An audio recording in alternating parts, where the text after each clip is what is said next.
ಕರುನಾಡು times ಚಾನೆಲ್ನಲ್ಲಿ ಸುದ್ದಿ ಮತ್ತು ಜಾಹೀರಾತು ನೀಡಲು ಈ ನಂಬರ್ಗೆ ಕರೆ ಮಾಡಿ.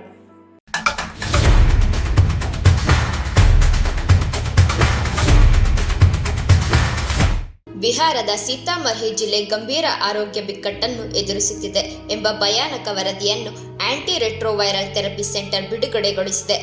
ಜಿಲ್ಲಾಸ್ಪತ್ರೆ ಹಂಚಿಕೊಂಡ ಮಾಹಿತಿಯ ಪ್ರಕಾರ 7,400ಕ್ಕಿಂತ ಹೆಚ್ಚು ಮಂದಿಯರು HIV ರೋಗದಿಂದ ನರಳುತ್ತಿದ್ದಾರೆ. ಇದರಲ್ಲಿ 400ಕ್ಕಿಂತ ಹೆಚ್ಚು ಮಕ್ಕಳು ಸೇರಿದ್ದಾರೆ. ಅನೇಕ ಮಕ್ಕಳು ಅವರ ಹೆತ್ತವರು HIV ರೋಗಗಳಾಗಿದ್ದರಿಂದ ಅವರಿಂದ ರೋಗ ಪೀಡಿತರಾಗಿದ್ದಾರೆ ಎಂದು ದೃಢಪಡಿಸಲಾಗಿದೆ. ಸೆಂಟರ್ನಲ್ಲಿ ಸುಮಾರು 5,000ಕ್ಕೂ ಅಧಿಕ ರೋಗಿಗಳು ಚಿಕಿತ್ಸೆ ಪಡೆಯುತ್ತಿದ್ದಾರೆ. ಹೀಗಾಗಿ ಜಿಲ್ಲಾಡಳಿತವು HIV ಸೋಂಕನ್ನು ತಡೆಯಲು ಜಾಗೃತಿ ಅಭಿಯಾನಗಳ ಪ್ರಾರಂಭಿಸಿದೆ.